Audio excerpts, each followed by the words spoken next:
Hi all, so welcome to this channel, and today in this video session I'll discuss cursor in the SQL stored procedure. So basically this video will cover how we can use the cursor in a SQL stored procedure. So there are various statements like declare, prepare or open things which I would discuss here, and for sure we have another feature of for loop which itself used for cursor definition, and let's discuss these all things. So here I would discussing one more thing, that is concept of global variable, because sometime of course sure you have some parameters like input or output parameters. So whenever you're calling your procedures and it has some out parameters, so you need the value to be returned. So if you are calling it from SQL, so you won't be able to call that till the time you don't have any way to pass that or way to uh, get back that output parameter in some way. So let's move on to the demo so that you could get a better idea at how we'll be dealing with the cursors in the SQL stored procedure. So let's open this source member. So here you can see I am creating an stored procedure named stored14. So I am using create or replace procedure, means if any procedure already exists with this name, that would be replaced with this procedure.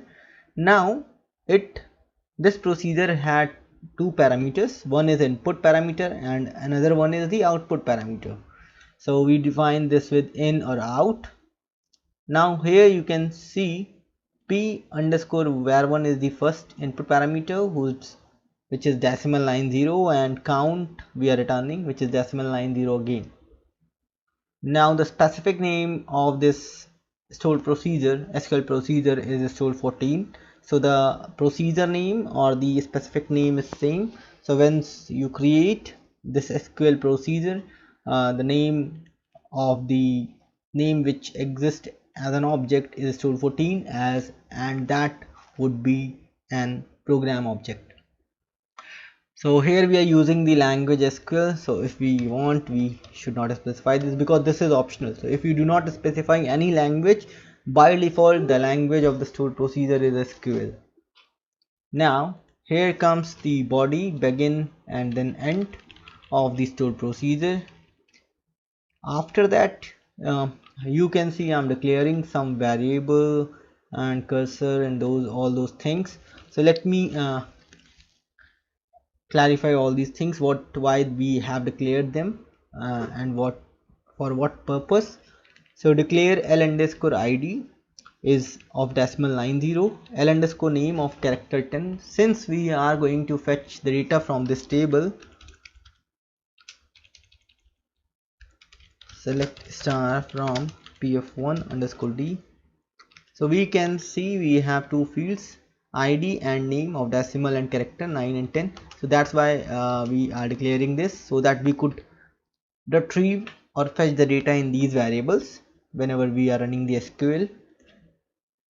Also you can see I have declared a condition named not underscore found condition for this. So this was the SQL state which comes when your result when your query does not fetch anything, so or anything further or at the first time. Now here you can see, so this thing can be achieved by using this way as well. Either I can use declare continue handler for not found. So basically I am continuing with the loop till the time of the cursor loop till the time if we do not find any record. So in case if we do not find any record, we should be able to continue further. We should not exit from the procedure or something unexpected happened that time. So we should do some error handling and we should use either exit handler or continue handler with that. So either I can declare the same thing like this, declare continue handler for not underscore found condition. So this condition is declared here as a variable, not underscore found condition for this variable. So if we do not want, we can declare it as in one line itself, so we do not need these two lines at that time. Declare continue handler for SQL state this. So I have directly mentioned the SQL state here, but here you can see I'm not mentioning the SQL state, so I'm declaring condition, and for that condition I am declaring the SQL state. I'm declaring as an SQL state. So this way is also possible. So I have mentioned both the ways, and one is commented for now. Now you can see I am declaring a SQL statement variable of varchar 500, and whose default value is set to the select star from pf1 underscore d, where id is greater than question mark. Question mark is here placeholder, or you can say the parameter marker. So basically you are going to learn here one more thing, that is how we will be using the parameter marker in this SQL stored procedure. Here you can see I am declaring a flag and of character 1, and default value is set to 0. Now the main thing which I have to make you understand, that is the concept of cursor here. So basically we are going to declare a cursor. So let's name a cursor, declare cursor cur1. So cur1 cursor for, so either I can mention the statement here directly, but I am not mentioning that, so I am using a dynamic statement, which is this. So I cannot directly declare a cursor on a variable. So I have to prepare a statement using that variable first, then I can declare cursor. So you can see I am declaring cursor for statement 1. So here I did not specify a statement. So in later part you can see prepare statement 1 from. So I am preparing a statement, an SQL statement from this variable and underscore SQL statement, which contains the query. So basically we are preparing a statement out of this select star from, where id is greater than question mark. So I am preparing the statement, I'm declaring the cursor using that statement. After that I have to open the cursor. As we know, the life cycle of cursor, prepare the statement if we are preparing a statement, then declare a statement. So if not prepared, then directly declare, then open, then fetch next, and then close the cursor. So I am opening the cursor, open, cursor name is cur1 using. Now I have to use using, because I have used the parameter marker. So using, I have to provide the value for this parameter marker. So I'm providing the value using p underscore var1, which is I am getting as an input parameter from the user. So when user calls this stored procedure, it would provide this input parameter. So whatever value is provided, so after that we'll have the count of all those IDs which are greater than this. So basically this stored procedure fetch the count of IDs which are greater than the number which is input by the user. Now here you can see open the cursor using p underscore var1. Now using p, if this was not parameter marker, so we have directly used open cur1 and then semicolon, but here we have to use using as well, since the use of parameter marker. Now when the cursor gets opened, we need to fetch the record from the cursor. So fetch cur1 into, so here we can see I am fetching into l underscore id and l underscore name, because there are two fields only in the file which I am fetching.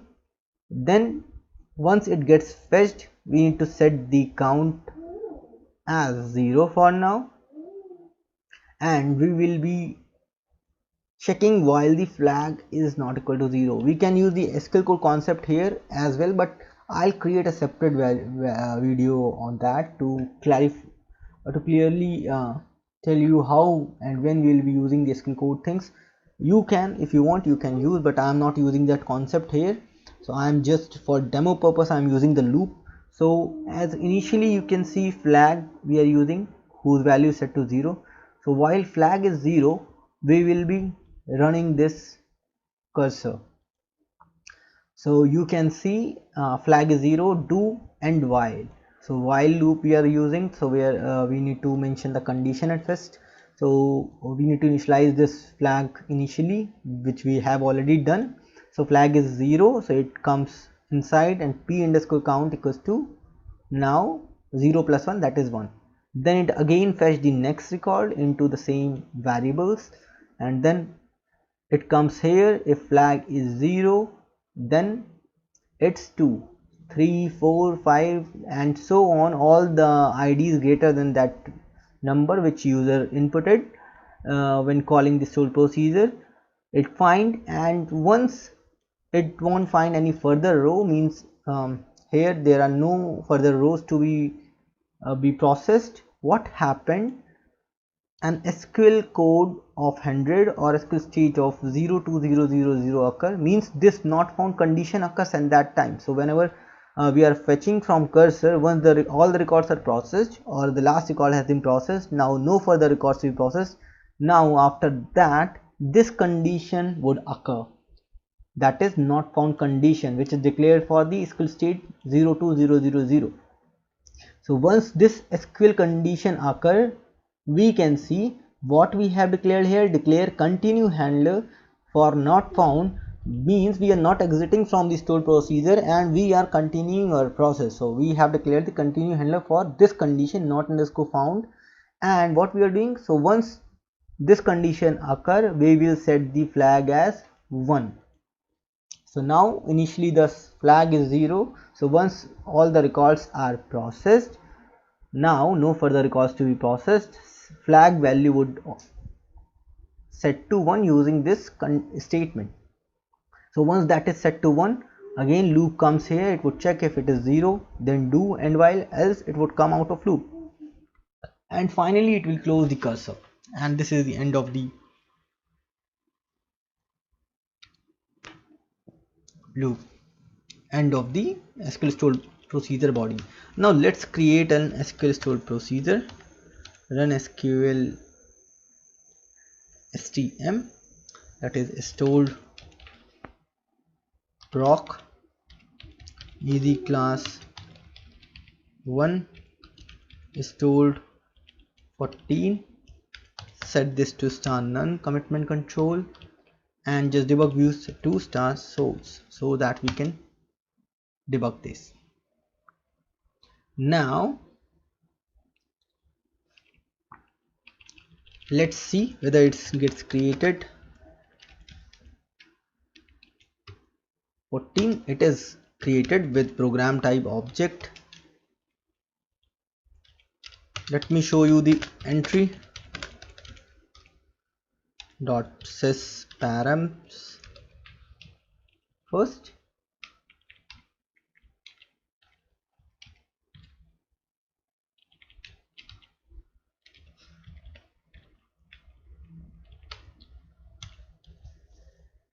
Stored 14, we can check sysprocs, we can check this in a sysprocs, but we are checking the parameters. So one is input and the second one is output, and both are decimal 9. So we can check the same in the sysprocs as well. So we can see the external name is, it is calling this stored 14 program from this library. Now this is the time to call this stored proc. Just call it. Now we need to pass some value. Let's say I'm passing 1 as an input parameter. Now what about the output parameter? How would I be gonna passing this? Now that's the question. Now if I pass 1, I won't be able to call this because it would say parameter 2 is not valid. So if I pass question mark as I did in the parameter marker, it again say it won't get called. So we need some variable which can receive this value, that is the output value.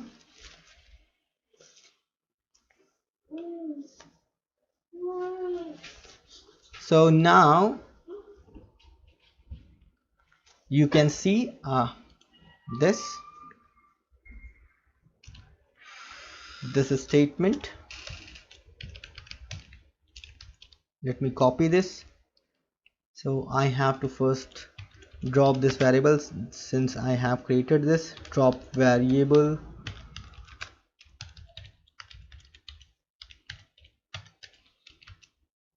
Okay,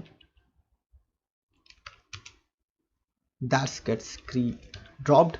Now we need to create a variable, so we have the statement create variable as we are creating the procedure, create procedure, or create function. So the same way, creating a variable out1, and we need to define its type decimal and then 9,0, and we can specify the default value as well. So the default value is default null. So let's presenter variable out1 was created in easy class 1. So let me show you work object out1. So it's an service program object of type CLE. So how can I check the value of this variable? So if I do dsp srv pgm on this, I won't be able to see the value. Generate default function is there inside this, and you can see some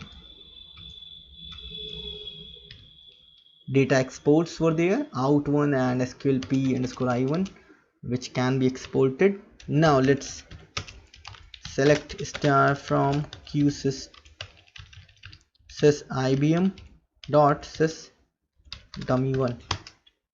So you can see you can retrieve a flag from out of here. Now let's see the variable value out1. Currently it's null. So I'm directly selecting out1. So I can select a value using this statement from the variable, global variable which we have just created. So select out1 from this. So I'm getting null. Now we need to call our stored procedure. Now I can pass the stored proc. So let's, before calling this, just set this to debug stored 14.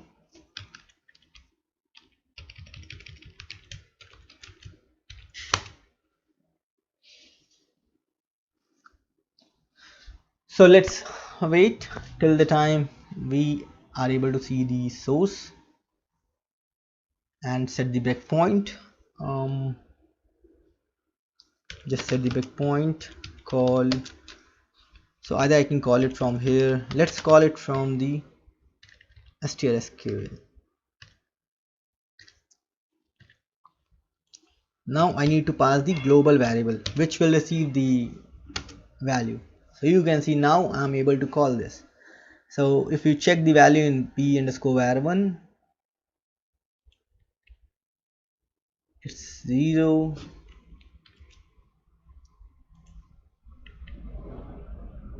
0.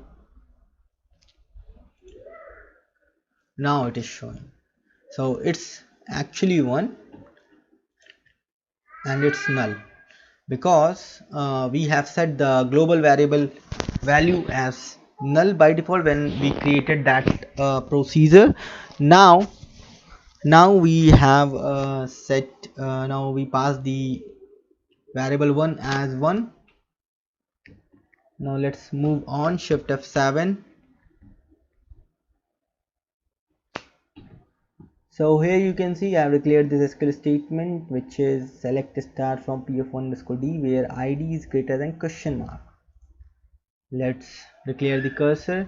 So the cursor was declared. After that this statement was prepared. The cursor gets opened using p_var1. So now basically we have, now the condition is id greater than 1. So let's check if how many records will be fetching from this table. So if id is greater than 1, we have 2, 3 and 4. So 3 records would be fetched, and let's see. l_id is 2, name is this. Okay, so initially the count is set to 0. Then in the while loop, flag is 0. Yes, it's default 0. p_count is becomes once. Now again it would fetch. Now id 3 and name this. Now again count becomes 2. 2 records have been fetched. This is 4 and this is name is this, so count is C. So basically we have 3 IDs greater than 1. After that, so once this was executed, you can see no further records were found. So this was the last record which we processed earlier, and since they are there in the variables, they are not initialized so we need to manually initialize them. Now here you can see, if I would check, initially the flag was 0, that's why the loop was running. Now you can see not found condition occurs and the flag value would set to,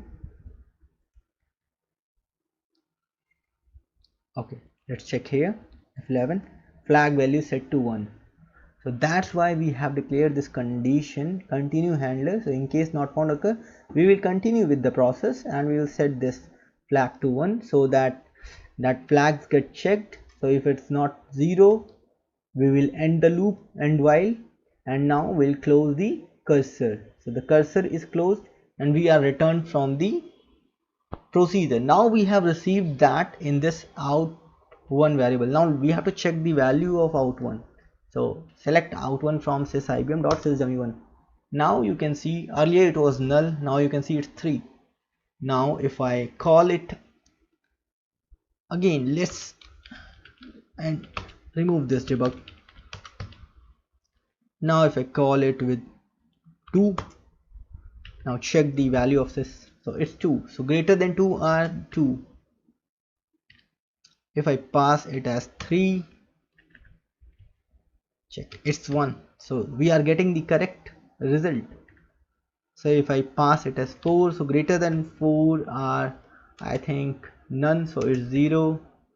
So this way you will be getting, if you pass 5, I think you'll get the 0 again.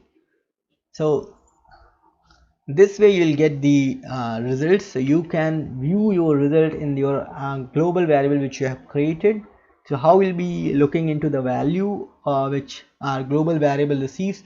So this way you have learned many things from this a video. I think the cursor, declaring cursor, opening cursor, preparing statements, parameter markers, and all those things. So and using the global variables concept, creating them, dropping them, and of course, yes, how to look for the values in the global variable. So I think that's all in this video. Let me show you one more thing, work member PDM.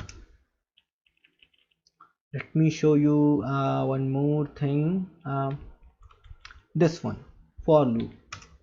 So here also we can declare the cursor.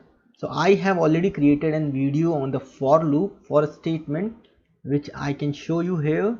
So you can look for this video, you will get each and everything about this information, that is declaring a cursor on the for loop. So just visit this video and you will get this information. And this was already covered, so I don't think I would increase the time of this video and make this video lengthy, because this is already covered here. So you can get the information about the for loop from this video. So we can declare the cursor on the for loop itself. So that's an easy way as well, because you don't need to do many things for that. You can directly declare the cursor here, there. So that's all in this video. Thank you and have a nice time.